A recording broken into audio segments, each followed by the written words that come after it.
ISO como tal. Eh, como participantes del grupo educativo, el grupo educativo Capacítate Perú.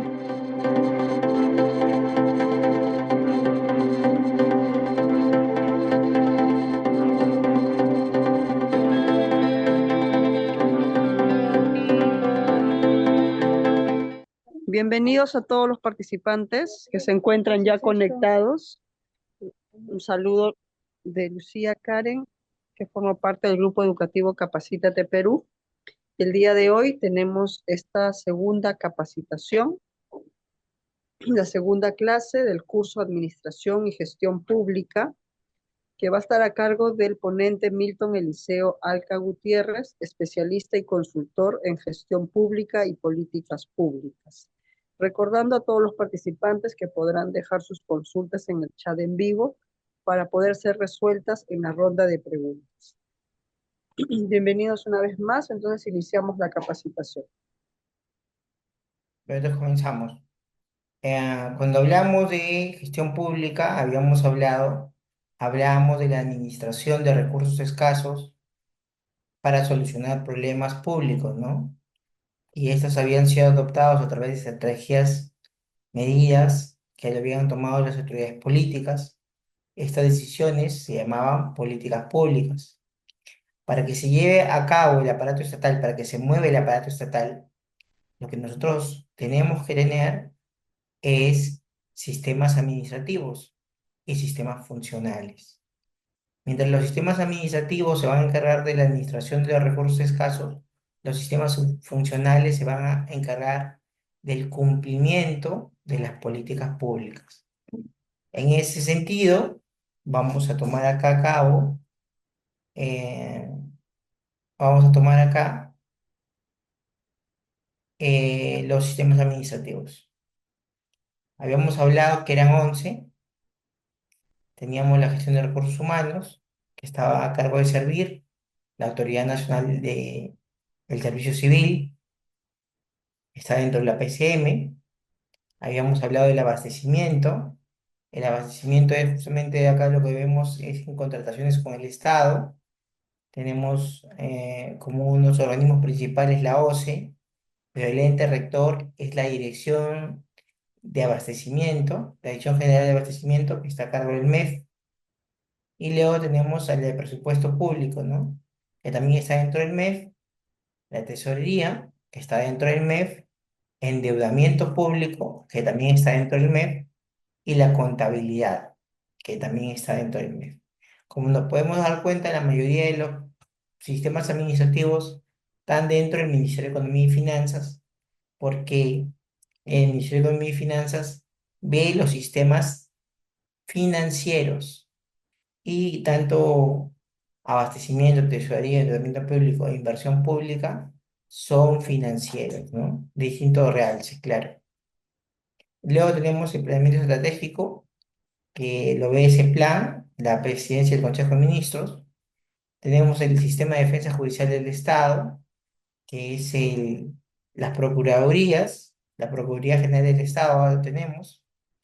Tenemos 10, el sistema de control, que lo ve la Contraloría General de la República, y como siempre hemos hablado, bueno, como yo siempre les he dicho, tiene mucho de ver que sea un órgano constitucionalmente autónomo la Contraloría, porque no habría un sentido en que aquel mismo que controle sea el mismo que designe al quien va a controlar, ¿no? Es decir, que sería juez y parte. Por lo tanto, la Contraloría General de la República no es un organismo constitucionalmente autónomo, no lo elige el presidente, lo elige el Congreso. Entonces ahí tenemos un punto de vista muy diferente también. Y por último, el onceavo sistema administrativo, que es modernización de la gestión pública, que está a cargo de la Secretaría de Gestión Pública de la Presidencia del Consejo de Ministros. ¿Ok?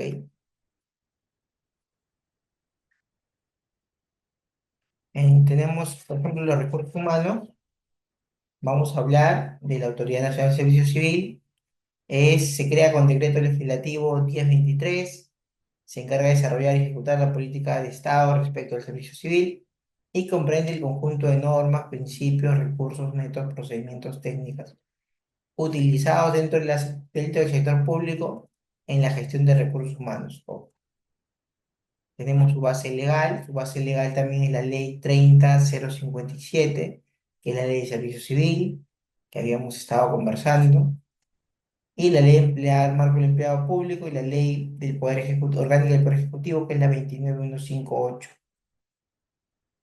¿Quiénes organizan el sistema? Lo integran pues la autoridad, que es el servicio civil, el SERVIR, como ente rector, las oficinas de recursos humanos y el tribunal del servicio civil, ¿no? El tribunal que es el que va a resolver las controversias encargadas, las controversias que se susciten dentro de las controversias, los conflictos laborales, ¿no?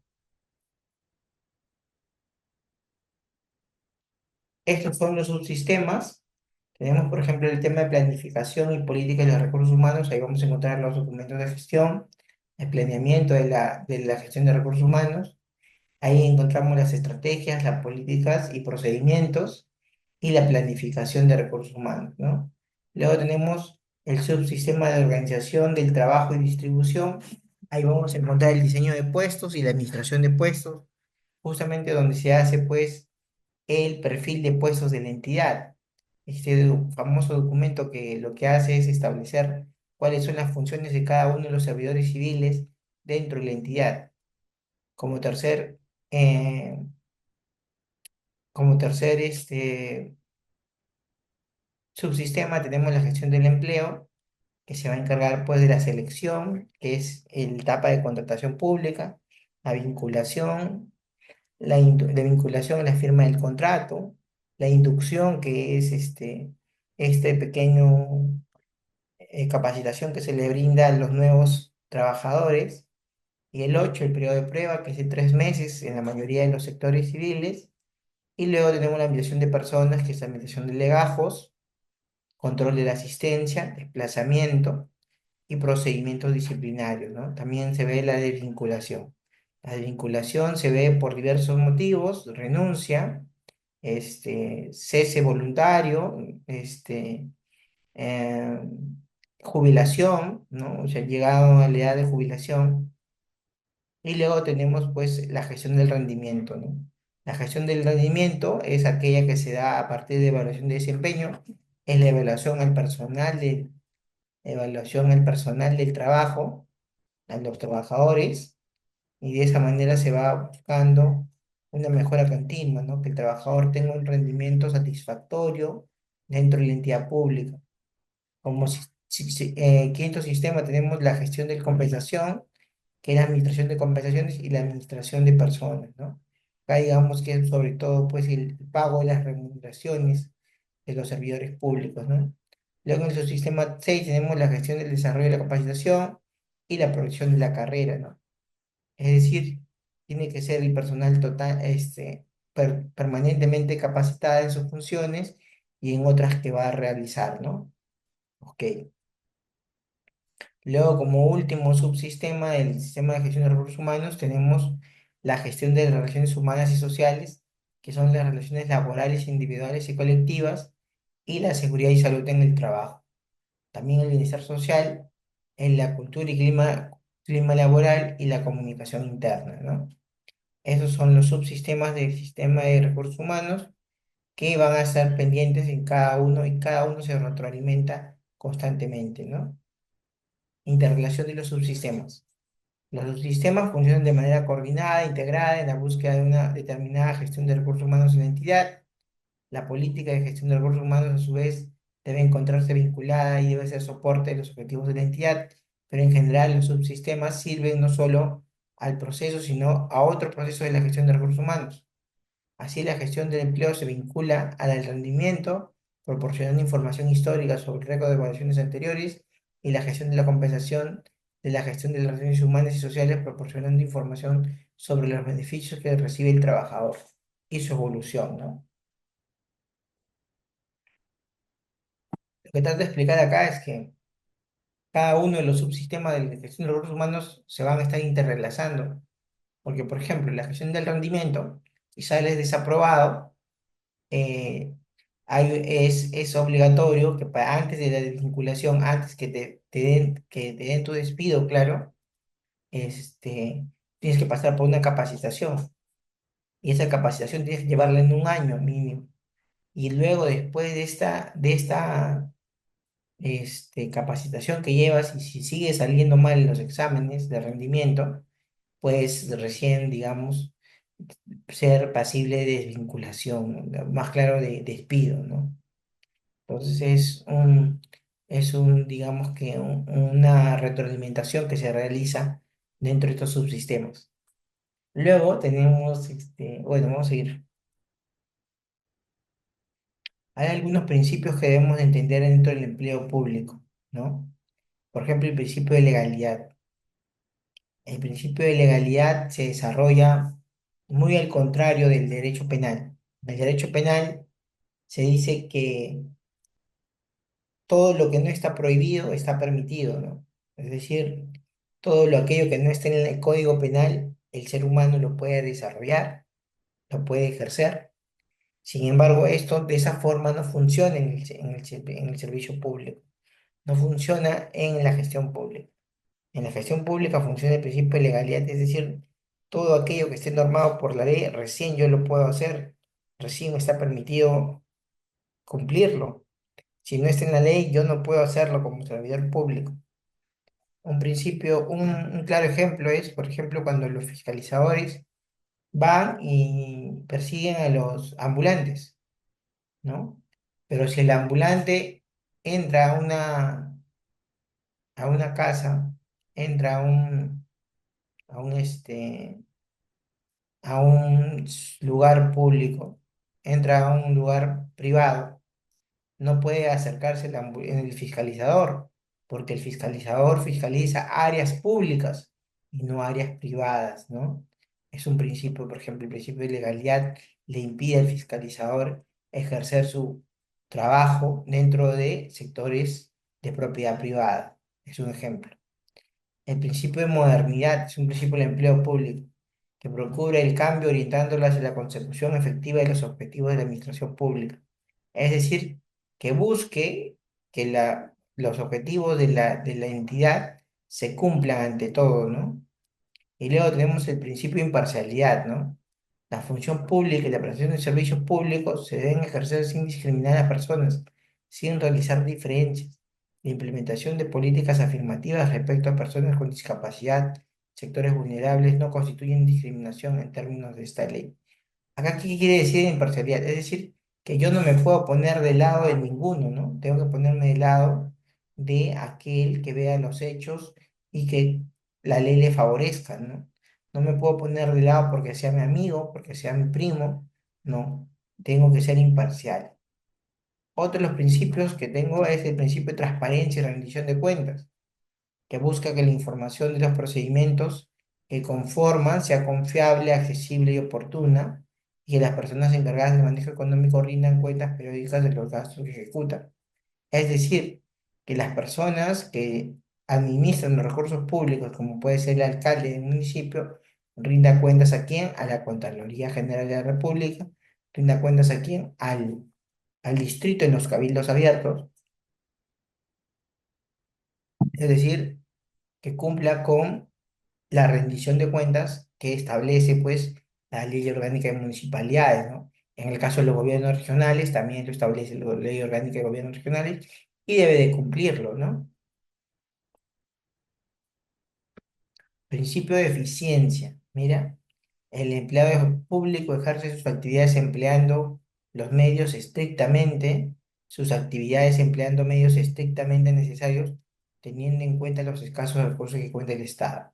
Es decir, el Estado, el empleado público no debe de hacer más aquello de lo que no está determinado, aquello más de lo que no está permitido, porque eso ha hecho que haya un gasto eficiente en los recursos públicos, ¿no? Si él establece una actividad más, no va a poder desarrollarla de la manera más efectiva.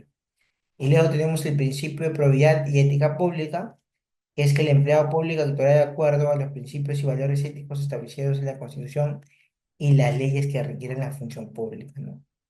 El principio de mérito y capacidad es justamente es aquello que debe entrar las personas con meritocracia al sector público, como trabajador, de entrar de una manera este, muy proba, ¿no? Muy óptima, siguiendo los procedimientos de selección requeridos, ¿no? Principio de derecho laboral. Luego está el principio de continuidad de las políticas de Estado y el principio de provisión presupuestaria, ¿no?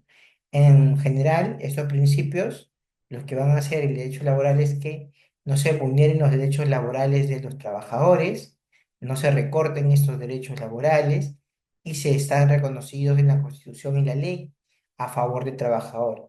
Y en caso de duda, le favorece al trabajador. El principio de continuidad de Estado, de políticas de Estado, es que las políticas de Estado, aquellas que hablamos que estaban en el foro del Acuerdo Nacional, deben de ser las que deben de proseguirse continuamente como servidor, el empleado público, ¿no? Y el principio de provisión presupuestaria es que los actos que estén relacionados a la realización de sus actividades tienen que estar este, presupuestados, ¿no? Que tengan un debido autorización del presupuesto público. Entonces tenemos la clasificación de servidores civiles.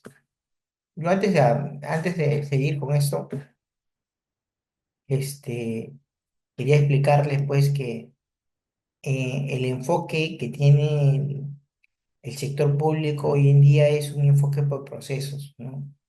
Es un enfoque por procesos para resultados que vamos a explicarlo más adelante, pero debe estar enfocado justamente en reconocer estos tipos de funcionarios, de empleados públicos. Los, la clasificación de servidores civiles que tenemos son los funcionarios públicos, el directivo público, el servidor civil de carrera, el servidor de actividades complementarias, y en cualquiera de estos grupos puede existir los servidores de confianza, ¿no? Acá está, eso ya lo hemos determinado la semana pasada, me recuerdo, y vamos a hablar, voy a entrar,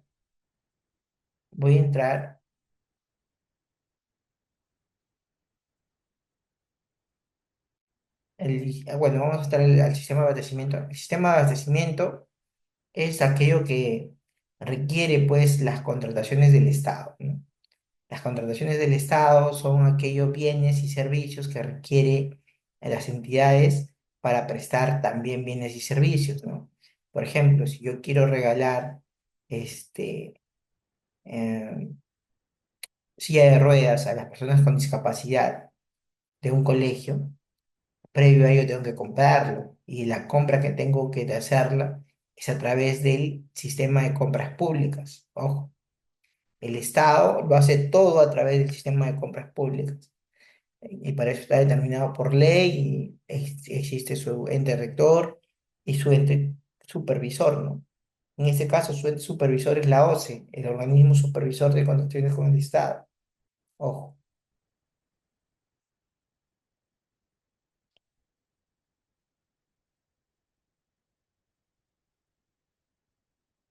Luego tenemos el Sistema Nacional de Presupuesto, que comprende las compras públicas.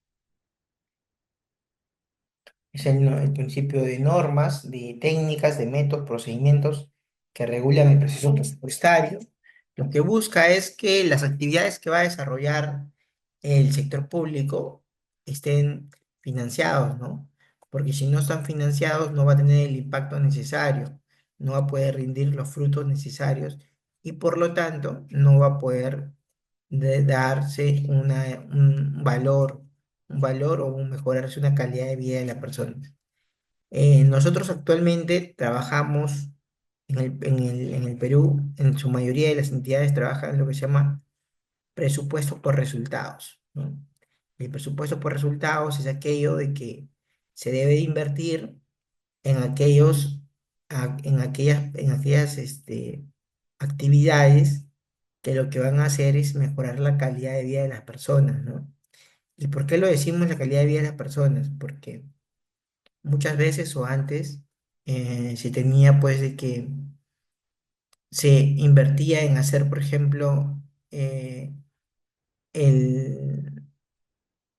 la plaza de armas a la papa, ¿no? O la plaza de armas al sombrero, o la plaza de armas al alcalde, ¿no? Entonces, es decir, lo que se hacía era hacer una apología hacia las autoridades, porque ellos eran los que tenían el presupuesto, y lo que hacían era tener, pues, hacer obras que irrisorias, obras que no mejoraban la calidad de vida de las personas, ¿no?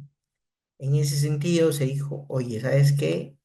A partir de ahora se va a hacer cuando exista pues una previa evaluación, y por más que esta municipalidad tenga mucho presupuesto, se va a requerir que tenga evaluación, y esta evaluación va a ser de acuerdo a mejorar la calidad de vida de las personas. Si yo tengo que escoger entre eh, un agua de alcantarillado, construirle su desagüe, construirle su agua potable a un municipio y hacerle su plaza de toros o su plaza de Luna Losa, lo que estoy haciendo es algo que mejore la calidad de vida de las personas. Y para mejorar la calidad de vida de las personas, tengo que apostar por los servicios básicos, ¿no? Como por ejemplo es el agua y desagüe. ¿Qué voy a hacer con el agua y desagüe? Con el agua voy a tener mejor preparación de alimentos, y por lo tanto mis pobladores se van a enfermar menos de todo lo que es enfermedades estomacales, ¿no? Por lo tanto, los niños que antes se enfermaban muchas veces y iban al colegio enfermos, ahora ya no lo van a hacer. Y como tienen menos enfermedades, van a crecer más. Por lo tanto, voy a mejorar la calidad de vida de esta población, ¿no? Entonces, eso es lo que nosotros vemos en el presupuesto por resultados, ¿no? Es decir, que el presupuesto vaya destinado a una obra de impacto, ¿ok?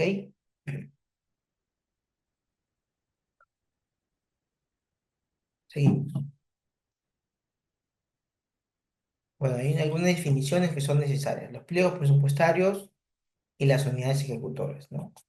Los pliegos presupuestarios son, digamos, entidades, sector público, que van a estar asignados su presupuesto en el PIA, ¿no? En el presupuesto institucional de apertura y en la ley anual de presupuesto público.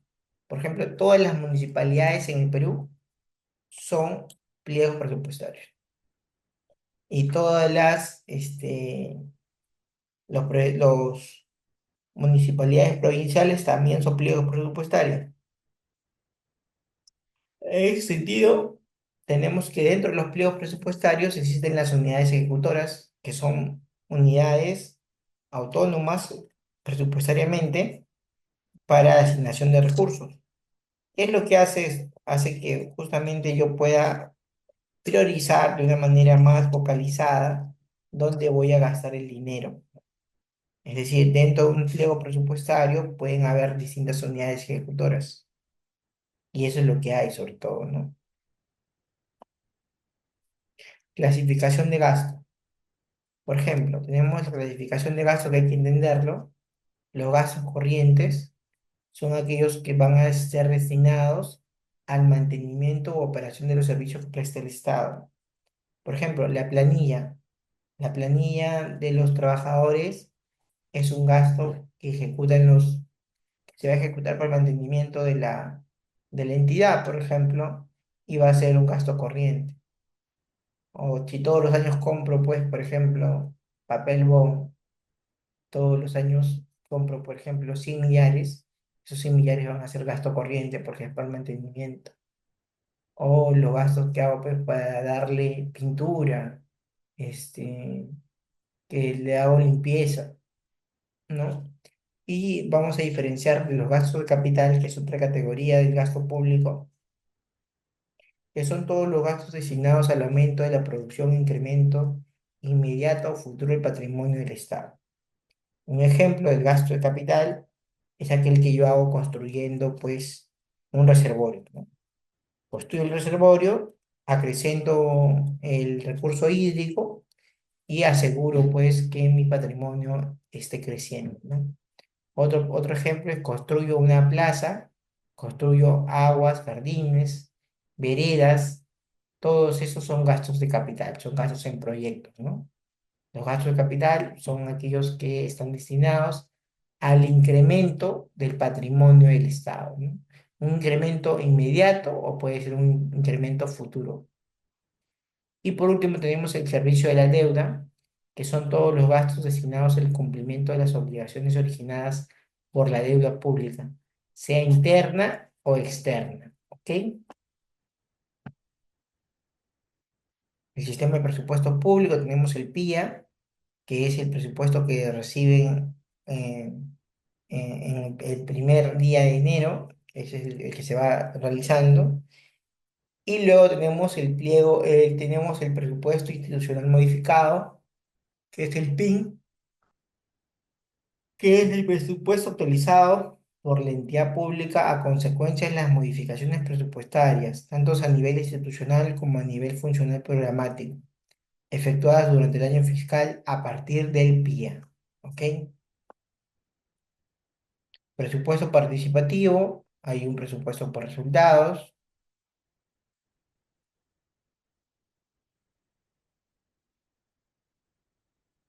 el sistema presupuestario, los alcances de la ley, qué son los gastos públicos, por ejemplo, eso me parece muy importante.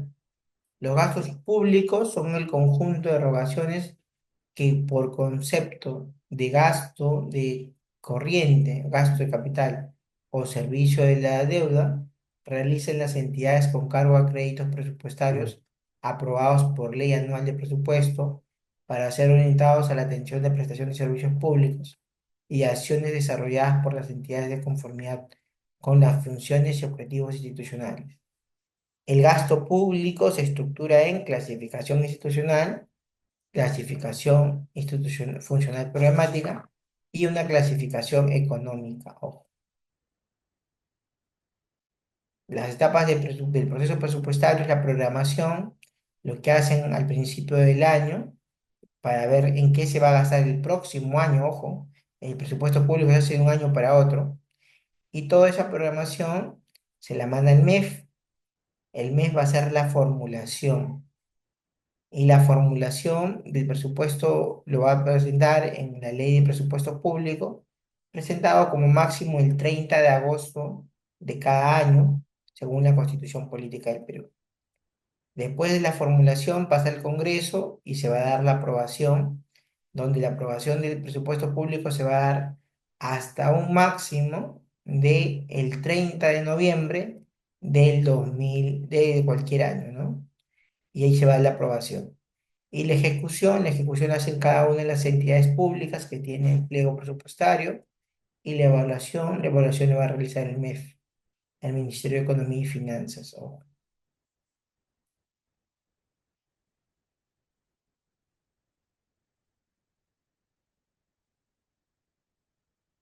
Etapas de programación, etapa de formulación, etapa de ejecución, etapa de evaluación y el presupuesto por resultados, ¿no? Justamente esto ya habíamos hablado bastante. El presupuesto por resultados o PPR es una estrategia de gestión pública que vincula la asignación de recursos a productos resultados medibles a favor de la población, ¿no?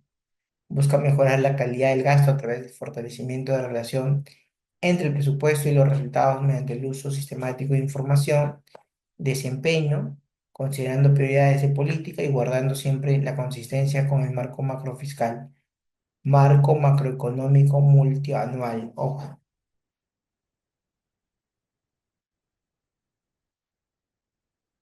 Ahora vamos a hablar del sistema de inversión pública. Ojo.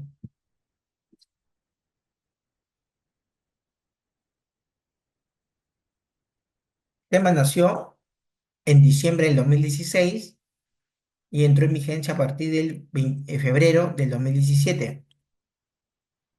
Ojo, mediante decreto legislativo. Es lo que antes llamaban el SNIP. No sé si ustedes son un poquito más mayores, pero yo todavía conocí el SNIP, el Sistema Nacional de Inversión Pública. SNIP era un sistema muy engorroso, según muchos alcaldes de provincia, un sistema muy difícil de aprobar. Y como era difícil de aprobar el SNIP, decidieron simplificarlo y la simplificación fue lo que se llama ahora Invierte P. Invierte P es un sistema, lo que ha hecho es simplificar y es un sistema administrativo que tiene como finalidad el orientar el uso de los recursos públicos destinados a la inversión para la efectiva prestación de servicios y provisión de infraestructura necesaria al desarrollo del país. Como podemos observar, es justamente para disminuir la brecha de infraestructura que existe en el país, ¿no? ¿Cuál es la brecha de infraestructura en el país? Servicios básicos, ¿no? Por ejemplo, veredas, pistas, jardines, centros de salud, colegios. Para toda esa brecha de infraestructura es inversión pública. Ojo. La programación multianual de inversiones debe ser realizado como principal objetivo del cierre de brecha de infraestructura o de acceso a los servicios públicos para la población. La programación multianual de inversión vincula los objetivos nacionales, regionales y locales establecidos en el planeamiento estratégico en el marco del Sistema Nacional de Planeamiento Estratégico con la priorización y asignación de recursos de fondos públicos a realizarse en el proceso presupuestario y debe realizarse en concordancia con las proyecciones del marco macroeconómico multianual. Los fondos públicos destinados a la inversión deben relacionarse con efectiva prestación de servicios y la provisión de infraestructura necesaria para el desarrollo del país con un enfoque territorial. D. Los recursos destinados a la inversión deben procurar mayor impacto en la sociedad. Y la inversión debe programarse teniendo en cuenta la previsión de recursos para ejecución adecuada, operación y mantenimiento mediante la aplicación del ciclo de la inversión. ¿Por qué mantenimiento, no? Porque tú necesitas el dinero para construirlo, pero si no tienes para mantenerlo, de nada sirve que lo hayas construido. Porque si no tienes para el mantenimiento, esa obra, esa infraestructura se va a romper, se va a caer, se va a rajar y va a tener sus deficiencias. Y de nada sirvió el tamaño presupuesto que invertiste para poder realizarlo cuando no tienes para darle mantenimiento. La gestión de la inversión debe realizarse aplicando mecanismos que promuevan la mayor transparencia y calidad a través de la competencia. Ese es el ciclo de la inversión, como podemos ver. Primero, podemos la programación multianual de inversiones, que tiene como objetivo lograr la vinculación entre el planeamiento estratégico y el proceso presupuestario, mediante la elaboración y selección de una cartera de inversiones orientando al cierre de brechas prioritarias ajustadas a los objetivos y metas de desarrollo nacional, sectorial y territorial trianual. Se hace por un año, por un periodo de 3 años. Y dos, la formulación y evaluación que comprende la formulación del proyecto de aquellas propuestas de inversión necesarias para alcanzar las metas establecidas, la programación multianual de inversiones y la evaluación de respectivas sobre la pertinencia del planeamiento técnico, proyecto de inversión considerando los estándares de calidad y niveles del servicio aprobados en el sector, análisis de rentabilidad social, así como las condiciones necesarias para sostenibilidad determinada, si es viable o no. En la formulación y evaluación vamos a tener justamente los expedientes, ¿no? Digamos, aquellos proyectos que pueden ser realizados. Y en la ejecución, ojo, miren la ejecución, ¿ah? Comprende la elaboración del expediente técnico o documento equivalente, ficha técnica, y la ejecución física de las inversiones. Asimismo, se desarrollan labores de seguimiento físico y financiero a través del sistema de inversiones CCI. Quiere decir que la ejecución comprende la elaboración del expediente técnico y también la ejecución física, ¿no?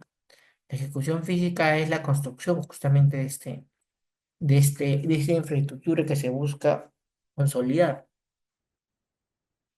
Y en el funcionamiento comprende la operación y mantenimiento de los activos generados con la ejecución de la inversión y la provisión de servicios implementados de dicha inversión, ¿no? En esta fase, las inversiones pueden ser objeto de evaluaciones ex post con el fin de obtener lecciones aprendidas que permitan mejoras futuras inversiones, así como la rendición de cuentas, ¿no?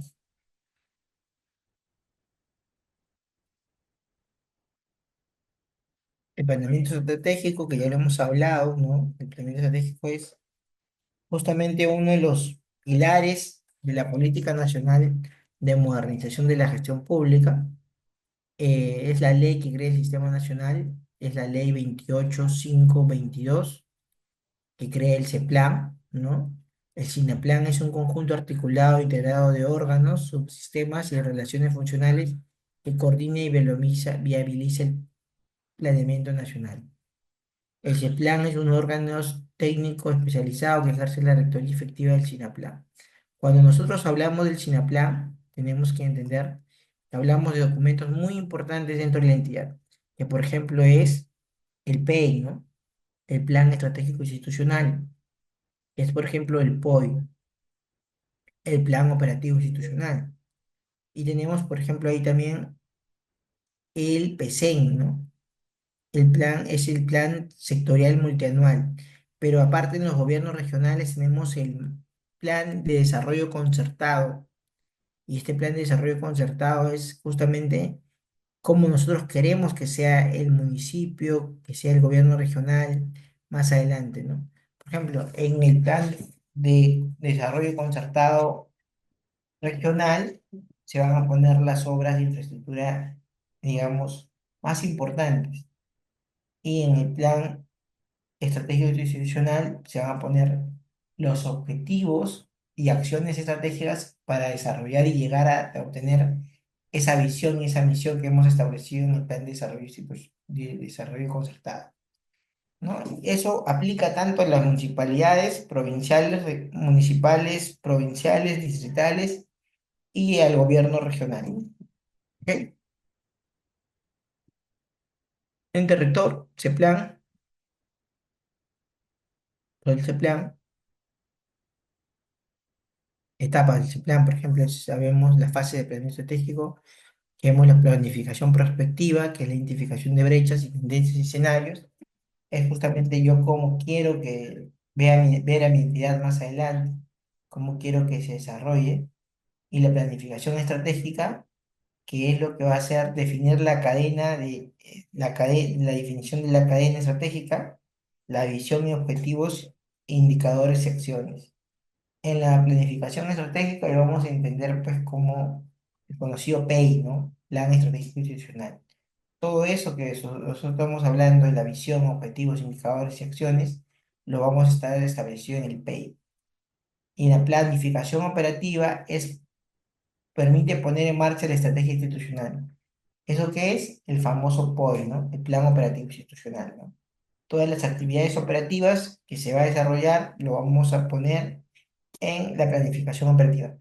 Y el seguimiento y evaluación es un sistema de seguimiento y evaluación, es aquello que va a desarrollarse para ver qué es lo que vamos a tomar en cuenta, ojo, para ver si lo que estamos realizando va concatenado o va al norte, al objetivo que estamos nosotros persiguiendo, ¿no? Entonces, todo eso son la fase de planeamiento estratégico y son necesarios, pues, cuando nosotros queremos lograr objetivos a mediano, largo plazo, también a corto plazo.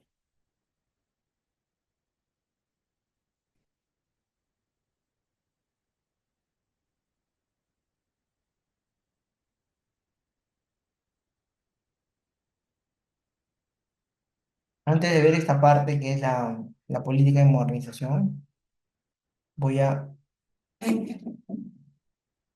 voy a mostrarles la gestión por procesos, que me parece interesante.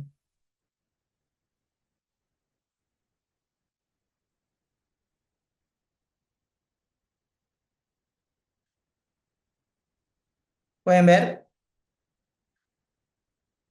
¿Pueden ver esta parte? Quería mostrarles el mapa de la gestión por procesos. ¿Se puede ver, Lucía? Sí se logra ver, licenciado. Ahí está el proceso, ¿no? Ya, voy a compartir de nuevo.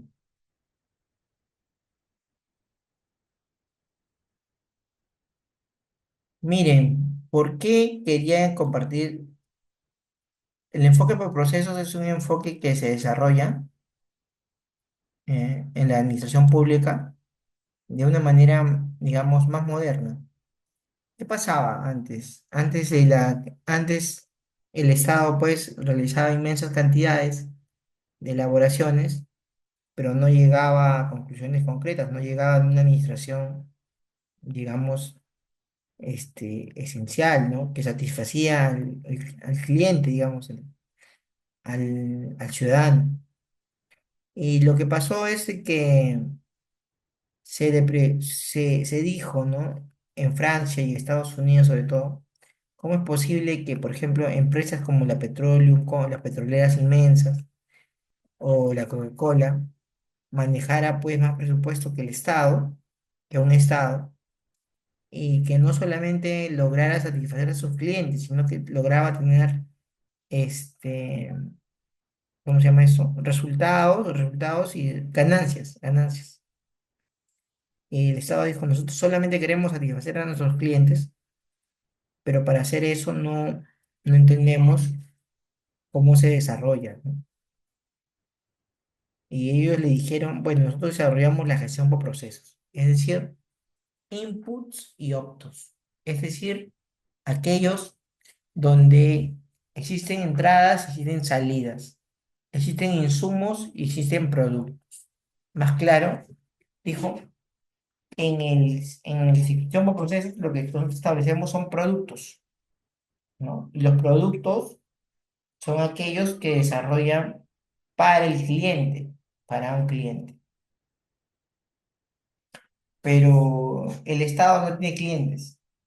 El Estado tiene usuarios, tiene ciudadanos, ¿no? Entonces, por lo tanto, nosotros consideramos que el, el proceso, ¿no? Que es un proceso, eh, se desarrolla de la siguiente manera. Acá pueden ver mi flechita, ¿ven? Hay un proveedor, ¿no? Que produce entradas y hay un proceso que va a dar actividades, ¿no? Y esas actividades van a dar salidas que son al cliente y se trasladan en productos. A eso se le determina una gestión o procesos. ¿Pero qué es un proceso? Un proceso, es un conjunto de actividades relacionadas que agregan valor en cada etapa de transformando elementos de entrada en salidas que finalmente son productos o servicios.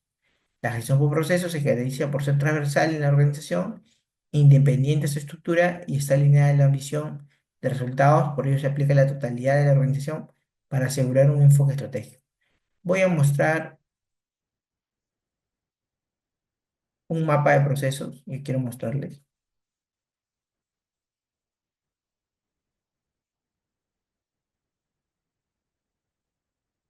Ahí está, ese es.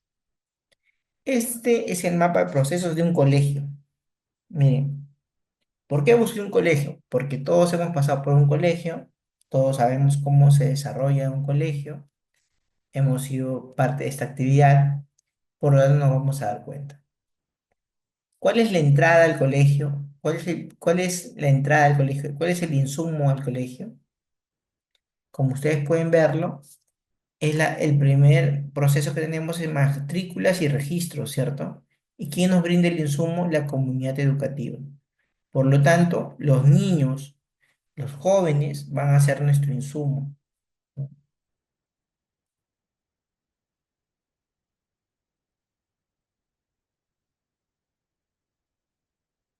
Ellos van a llegar con sus padres y sus padres los van a matricular.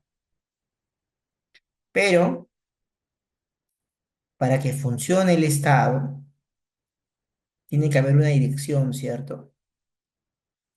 Procesos de dirección o procesos estratégicos. ¿Quiénes son? Por ejemplo, los que hacen la dirección del colegio, los directores, los subdirectores. El direccionamiento son los procesos estratégicos. Y estos procesos estratégicos mandan y determinan cuáles van a ser las directivas, cuáles van a ser las órdenes, para acatarse a qué, a nivel académico, a nivel de convivencia y a nivel de comunidad. Pero para que desarrollemos estos niveles, estos procesos académicos de convivencia y de comunidad, necesitamos recursos. Y esos recursos son el talento humano, ¿no? Los docentes, ¿no? en lo académico, los docentes que brindan información. El recurso, por ejemplo, tenemos papelógrafos, libros, proyectores, plumones, pizarra. Todo eso necesitamos para que se desarrolle el académico, que son recursos. Son, si se dan cuenta, procesos de apoyo, que proceso de apoyo. Y se da un control y mejora, ¿no? ¿Por qué? Porque también se da una asistencia, hay un auxiliar.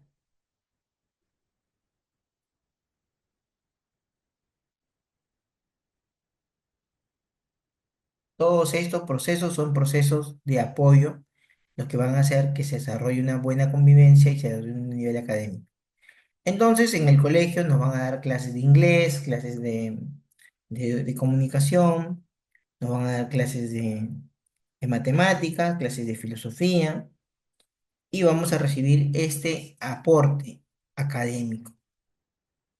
Asimismo, en el colegio se va a desarrollar una convivencia, ¿no? Se va a hablar de buenas prácticas, se va a hablar de normas de convivencia para que no exista violencia. Y en la comunidad también se da un desarrollo porque se brinda, pues, por ejemplo, se participa en las marchas institucionales, se participa en los Juegos Olímpicos, en los Juegos de deporte, en las marchas, ¿no? En los desfiles militares, desfiles policiales y militares. Ahí tenemos, pues, justamente el proceso que brinda el colegio a la comunidad, ¿no? Y después de eso tenemos un producto, que es la comunidad educativa. Ese producto que se entrega a la comunidad educativa es un ciudadano con respeto al Estado de Derecho, con respeto a las normas de convivencia, con respeto a una sociedad pacífica, ¿no? Una sociedad de paz, ¿no? No queremos que sean conflictivos, no queremos que sean este, delincuentes, ¿no? Entonces, por lo tanto, tenemos acá que ese es el proceso, pues un proceso nivel, es un proceso de colegio que podemos ver, identificar. ¿Hay otros procesos? Sí. Yo les voy a dar otro proceso que así se identifica y se puede establecer cómo se va a desarrollar las actividades en el sector público. Si en el proceso no existe una, una determinada mejora o agregar valor dentro de las actividades, se debe de dejar de lado, ¿no? Por ejemplo, tenemos acá un ejemplo, una imagen que nos ve planificación, producción, expedición, cliente, ¿no? Yo les voy a hacer un ejemplo de un hospital. Yo me siento mal, me como, por ejemplo, un ceviche, y el ceviche tenía marisco, yo soy alérgico a los mariscos, y por lo tanto, me voy a la posta a que me atiendan. El que me atiende me dice, señor, su DNI, por favor, vamos a registrarlo. Si tiene salud, si tiene SIS, si tiene si puede ser atendido, ¿no? Imaginemos que tengo SIS ya, puedo ser atendido. Y en la posta me dicen, señor, vaya por favor a triaje. Y en triaje me tiene una enfermera que me pesa, me mide la temperatura, me mide mi talla y por lo general da pues si tengo fiebre o no. Y se lo lleva a quién? Al médico. El médico dice, bueno, señor, usted te ha comido, te hace preguntas. Dice, ah, ya, usted es alérgico, le vamos a dar clonazepam, sí, le vamos a dar dexametasona, ¿no? Por lo general, una inyección. Entonces me dan una inyección, me ponen la inyección, pero antes de eso tengo que ir a farmacia. Si soy asegurado, me dan gratis. Si no soy asegurado, tengo que pagar, ¿no? Me inyectan. Y luego, después de eso, recién yo me mejoro. Yo me pregunto, si en este proceso ellos me dicen, ¿sabes qué, señor Milton Alca? Vaya y hágase un examen de radiografía del cerebro. esa actividad no está agregando valor a mi producto, porque yo no le he dicho que me he chocado la cabeza o he comido algo mal para mi cerebro, ¿no? Sino que simplemente he dicho que he comido mal un plato que me está cayendo mal. Entonces, en este caso, lo que hace es que aquellos que no van a generar valor agregado no se ponen. ¿Por qué no se ponen? Porque genera mayor gasto al Estado, genera mayor gasto hacia el Estado que no tiene recursos pues para regalar, sino tienen recursos que hay que cuidar, ¿no? Entonces ahí tenemos pues, por ejemplo, la gestión por procesos, entendiéndola de un modo de vista desde el ámbito educativo y desde el ámbito de la salud, ¿no? Entonces, teniendo en cuenta esta gestión por procesos, vamos a hablar recién, ojo, de del sistema de modernización, ¿no? Porque el sistema de modernización habla mucho justamente de la gestión por procesos, que hoy en día se está estableciendo en la mayoría de sus entidades, ya se ha establecido, se está estableciendo en los mapas de procesos, ojo, y tenemos ahí, ¿no? ¿Qué comprende la modernización de la producción pública? Es un proceso político, técnico de transformación de actitudes, de fortalecimiento de actitudes, de agilización de procesos, simplificación de procedimientos, sistemas funcionales y administrativos y relaciones y estructuras administrativas con el fin de hacerlos compatibles con los nuevos roles de todos los niveles de gobierno, así como los planes nacionales e institucionales. ¿Ok? Primer componente, política pública y regulación.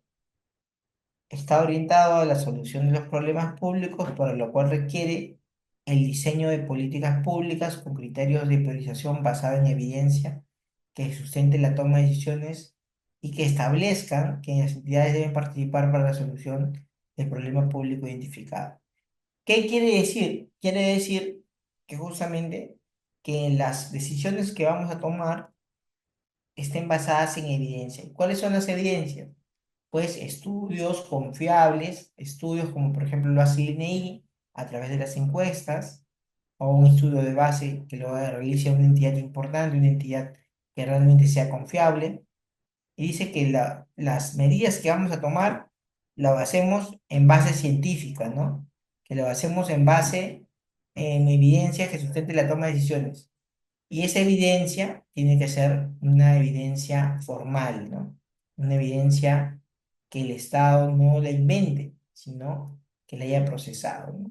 En ese caso, ¿cómo podemos tomar una decisión, una política pública, por ejemplo, en base a determinar eh, cuántos personas con desnutrición crónica tenemos en el distrito de Chumbivilcas, por ejemplo, ¿no? De acuerdo a eso vamos a tomar una decisión y vamos a realizar la decisión. Y de repente vamos a dar, pues, a los niños, niñas, adolescentes, le vamos a dar suplementos alimenticios, le vamos a dar alimentos a través de Jaliwarma, a través de Cuna Más. Es decir, tenemos que ver aquello que va a fundamentar la decisión que tenemos. Y luego dice la formulación de normas basadas en el análisis de impacto regulatorio, la evidencia, deben estar sustentados en datos ciertos en donde la primera fuente de información es la persona misma y las brechas por cubrir como política pública. Debe comprenderse las políticas nacionales, las normas de creación de una entidad o cualquier otro mecanismo o instrumento que determine una decisión orientada a solucionar el problema público identificado. No dice casi lo mismo, ¿no? ¿Sabes qué? La información que tú vas a tomar para formular una política pública o una regulación, tienes que darlo en data cierta, ¿no? No puedes inventar una información. La información tiene que ser tomada de data cierta. Investigación científica. Segundo componente, orientado a establecer la estrategia de intervención para lograr objetivos de la política pública a través de una óptima gobernanza sectorial, intersectorial e intergubernamental, en la que los tres niveles de gobierno tengan la claridad de sus roles, competencias y funciones para la ejecución de intervenciones públicas en el territorio, ¿no? Es decir, que nosotros vamos a desarrollar nuestras intervenciones solamente aquello que hayamos establecido estratégicamente. Y ese estratégicamente lo hemos establecido de acuerdo a las funciones, competencias compartidas y exclusivas que tenemos nosotros con las otras entidades, ¿no? Cada entidad en su ley de creación y en las modificaciones de su ley de creación van a establecer sus funciones compartidas y exclusivas. Ojo. Tercer componente, bienes y servicios. Este componente se define y se diseña los bienes y servicios a ser entregados a las personas, la atención a sus necesidades y el cierre de brechas, para lo cual debe considerar la diversidad cultural, geográfica, socioeconómica, de género y sostenibilidad ambiental. Los bienes y servicios definidos deben responder a los criterios priorizados establecidos en el componente política pública y regulación. Sus atributos y cantidad deben ser basados en evidencia de necesidades y de brechas a superar según territorio.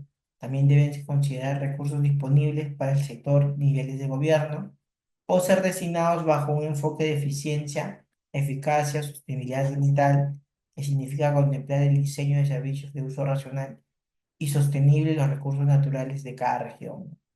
Es decir, que cuando nosotros tenemos en cuenta la compra de bienes y servicios o la solución de problemas, debemos hacerlo con un enfoque territorial, ¿no? Si nosotros vamos a buscar solucionar la disminución crónica de niños, niñas, adolescentes en, en la selva, tenemos que tratarlo de hacer con productos, por ejemplo, que tiene el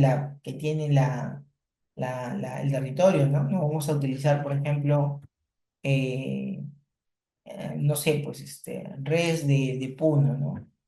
Ahí tenemos que buscar utilizar, por ejemplo, eh, conservas de esa ciudad, conservas de esa localidad, ¿no? Porque lo que vamos a hacer es establecer de acuerdo a cada región, ¿no? Y luego tenemos, por ejemplo, otro, la gestión interna, ¿no?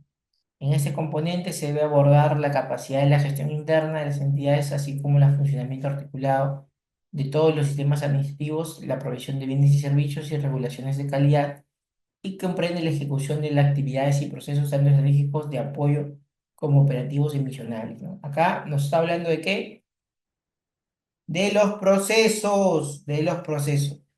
Es decir, comprende la ejecución de actividades y procesos tanto estratégicos de apoyo como operativos y misionales. Aquí se implementa la decisión adoptada de los componentes políticas públicas y regulación, estrategias y bienes y servicios, y se asignan recursos necesarios para la generación de bienes y servicios de acuerdo con lo planificado y se ejecutan los procesos. La gestión interna, ¿no? Luego tenemos que está orientado, el quinto componente es resultados, que es orientado a medir el resultado de impacto logrados a través de la entrega de bienes y servicios y regulaciones que comprenden la evaluación de todos los componentes. El componente políticas públicas y regulación a través de indicadores que reflejen los resultados y el impacto logrado y alcance objetivos y el grado que se ha solucionado los problemas públicos. En el componente bienes y servicios, a través de qué indicadores que midan principalmente si los bienes y servicios son adecuados para solucionar el problema público. En el componente de estratégica, a través de indicadores que reflexionen la cobertura y la efectiva provisión. Y en el componente de gestión interna, a través de indicadores que midan el desempeño de las entidades bajo un enfoque de eficiencia. Es decir, que acá lo que vamos a hacer es el seguimiento y monitoreo a través de los resultados, ¿no? Es decir, de todos los componentes que nosotros hemos hablado, vamos a buscar los resultados a través de los indicadores. Y una vez que tengamos los indicadores, vamos a medir cómo está yendo la actividad. ¿Para qué? ¿Para qué? Para controlarlo. para medirlo, porque aquello que no se puede medir no se puede controlar. Y aquello que no se puede controlar no se puede mejorar, ¿ok? Por eso es que es necesario el seguimiento y monitoreo. Y el quinto componente que nos da es el tema de resultados, que es lo que estamos buscando.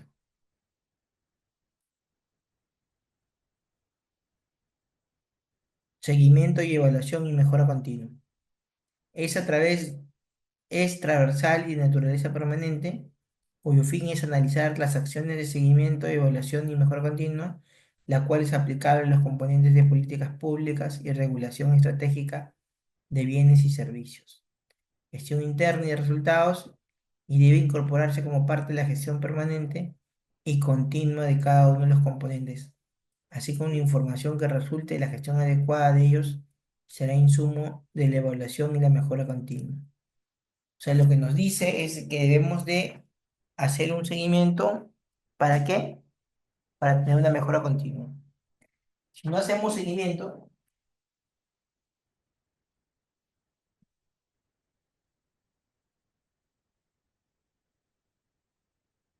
no hacemos seguimiento, no vamos a poder tener una mejora continua. Y la mejora continua es necesario para establecer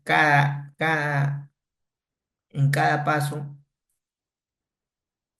resultados esperados, ¿no? Los resultados que han sido planificados.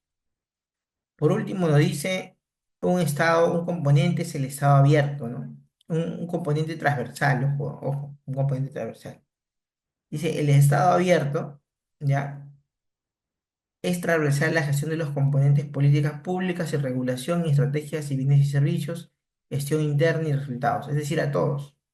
Se incorpora ante la necesidad de aperturar el Estado hacia personas con el fin de que provean información a través de diversos canales de comunicación que deben poner a disposición todas las entidades públicas, así como las acciones que promuevan la participación de las personas en el ciclo de la vida y las intervenciones públicas, a su vez ampliar el alcance de los mecanismos de seguridad pública y rendición interna. Acá cuando hablamos de estado abierto, recordemos que ¿por qué en el Perú se habla de estado abierto?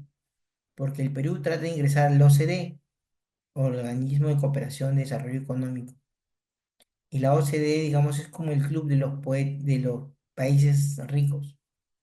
El Perú trata de entrar ahí, pero para entrar ahí le ha dicho, ¿sabes qué? Tienes que implementar un gobierno abierto. Y un gobierno abierto es un gobierno con elementos como la transparencia, como la rendición de cuentas y como la colaboración, ¿no? Hay participación también.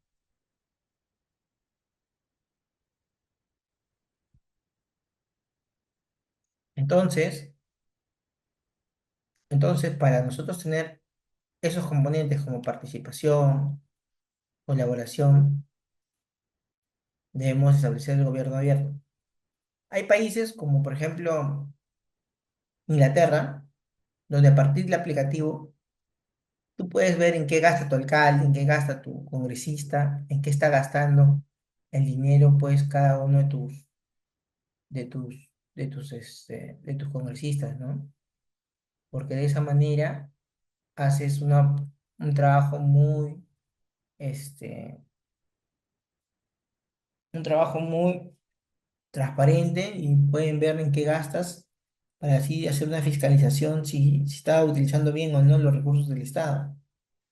En ese sentido, el Estado también ha intervenido, el Estado peruano también ha implementado algunos recursos, como por ejemplo los cabildos abiertos, ¿no? Los cabildos abiertos son una rendición de cuentas que se realiza, o el portal de transparencia estándar, ¿no?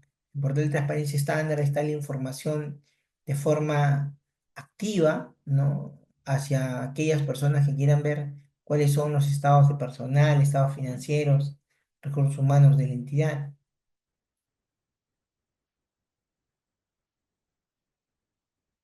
Y tenemos, por ejemplo, también el procedimiento de acceso a la información pública, ¿no? Es decir, donde donde un ciudadano puede verificar la información que desea en torno a este,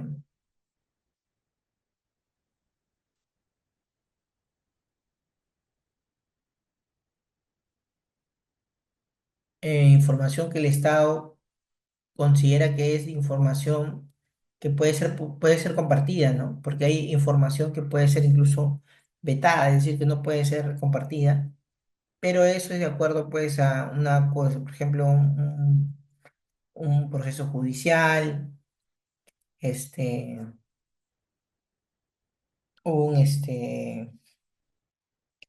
la compra de armamento militar, por ejemplo, que ahora quieren hacer unas compras militares muy importantes. En ese sentido es, ¿no? El Estado abierto, el gobierno abierto. Principios de la política de modernización de la gestión pública del 2030. Los derechos humanos, ¿no? ¿Cuántas veces en el Perú se ha hablado de derechos humanos? El principal bien es la vida, que como tal debe ser orientado a proteger los derechos humanos, ¿no? La orientación a resultados, ¿no? Definitivamente que eso tiene que ser uno de los principales principios, porque las entidades públicas hacen intervenciones para resolver un problema público y no de gestión interna, ¿no? Y luego tenemos, por ejemplo, también la resiliencia, que es que asegura la continuidad de las intervenciones de políticas públicas en contextos complejos o crisis o cambios a partir de ajustes positivos que permiten superar eventos negativos y fortalecer su capacidad de respuesta, ¿no? Otro de los principios que tenemos es la productividad, que se optimice la gestión interna a través de un uso eficiente y productivo de los recursos públicos para alcanzar objetivos institucionales, considerando costo-efectividad de las decisiones. La continuidad es la orientación de las decisiones de la política pública, apuntan a la sostenibilidad en el tiempo y en el cierre de brechas a través de su articulación, ¿no? La territorialidad es a través de un enfoque territorial de intervenciones públicas, considerando la diversidad cultural, geográfica, socioeconómica y de género, para hacer frente a los desafíos y definir soluciones a sus problemas, ¿no? Y la flexibilidad es agilidad de las entidades públicas que adaptan su organización a los procesos de responder oportunamente la heterogeneidad y coyunturas propias del entorno donde intervienen. La sostenibilidad ambiental, ¿no? La situación futura deseada de la Política Nacional de Modernización de la Gestión Pública al 2030 es la siguiente. Al 2030 contaremos con bienes y servicios y regulaciones de calidad que logren resultados de la política pública basados en evidencia y que atiendan a las necesidades de las personas de manera oportuna y eficiente. Muy bonito, ¿no? Entonces es lo que se busca con la Política Nacional de Modernización de la Gestión Pública y en eso va, ¿no? En eso está apuntando la política, la gestión pública actualmente. Y esperemos pues nuevas normas, nuevos, nuevos cambios normativos que se estén dando para mejorar la gestión pública, ¿no? Actualmente, lo último es esto, ¿no? La Política Nacional de Modernización de la Gestión Pública, dentro del cambio de los sistemas administrativos, ojo, ¿no? A ver, se está hablando de una ley, o sea, o bueno, se habló de una ley de fortalecimiento de la Contraloría General de la República, me recuerdo, pero hasta el momento no se da, ¿no? O sea, ha habido un fortalecimiento, sí, se ha contratado más personal, pero digamos no hay la, las intervenciones adecuadas en torno a gestión pública, ¿no? Eh, bueno, la Contraloría, un poquito la Contraloría para hablarles, es un órgano constitucionalmente autónomo.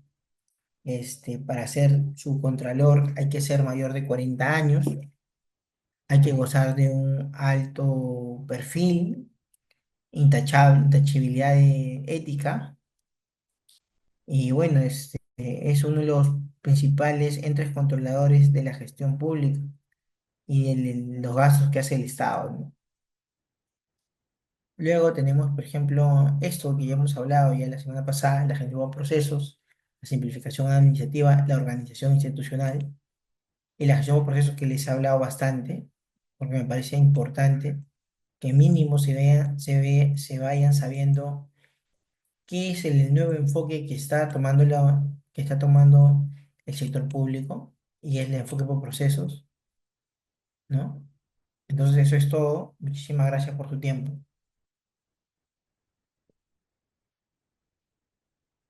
Lucía. Gracias, licenciado, por la exposición. Gracias también a todos los participantes que nos vienen siguiendo a través de nuestras redes.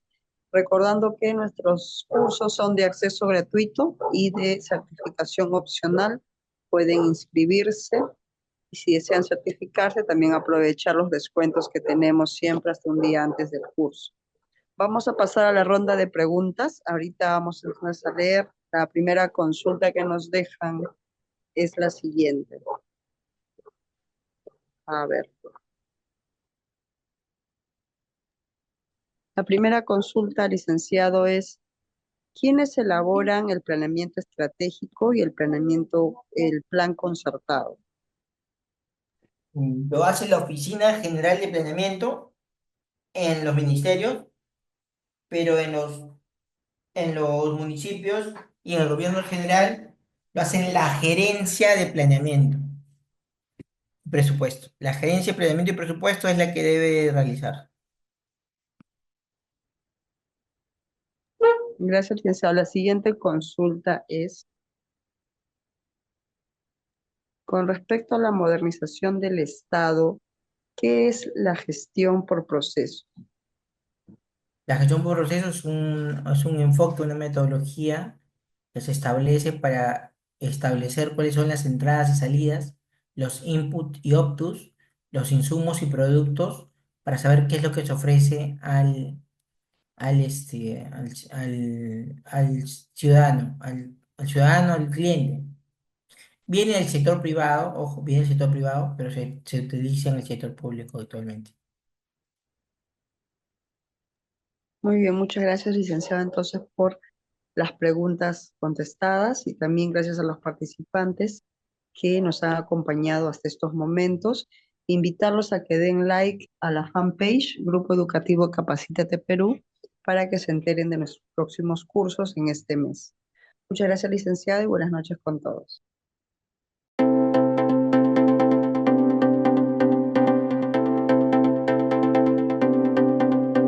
Hola, te saluda Geraldine del Grupo Educativo Capacítate Perú.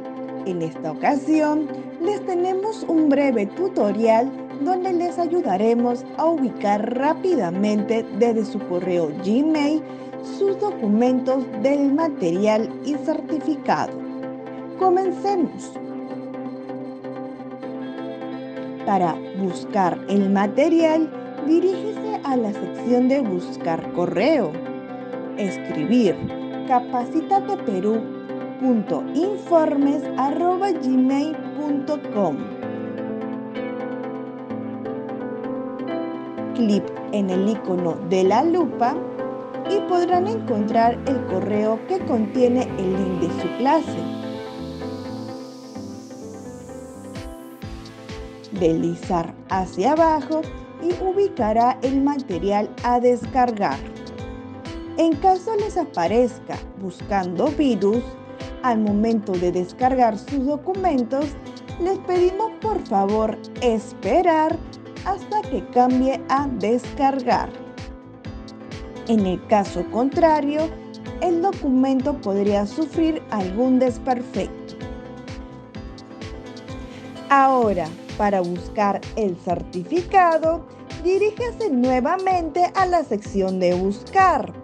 Esta vez, escriba certificados@iacers.com y encontrarán el primer enlace que los dirigirá directamente a su certificado.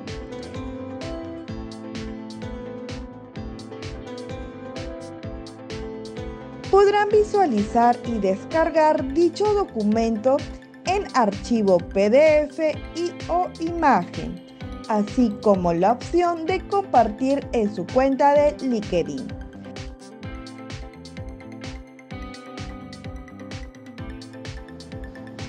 En caso que desee verificar su certificado, dar clic en el segundo enlace, donde los enviará a la página web de Grupo Educativo Capacítate Perú y tendrán que ingresar el número de documento y el código de verificación enviado en el mismo correo.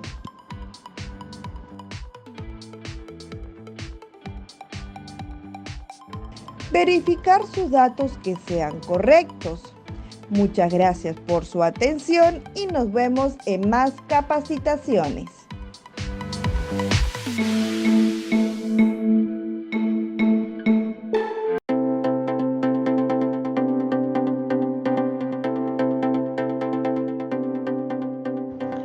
Hola, te saluda Karen del Grupo Educativo Capacítate Perú y en este tutorial te vamos a enseñar cómo verificar tu certificado en nuestra plataforma. La primera opción es escanear el código QR que tienes en el certificado y la verificación es automática.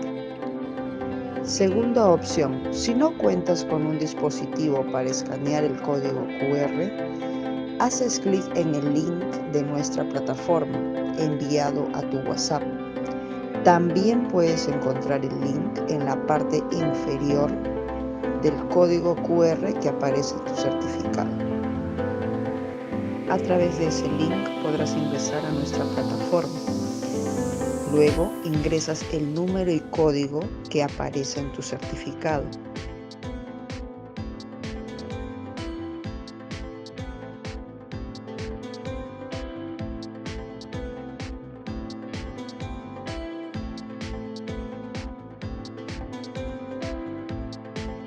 Y podrás verificar y validar tu certificado en nuestra plataforma.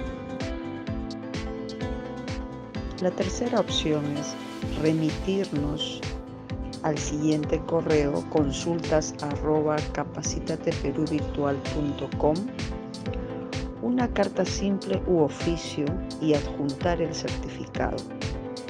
Le responderemos dentro de 1 a 3 días hábiles la verificación de su certificado.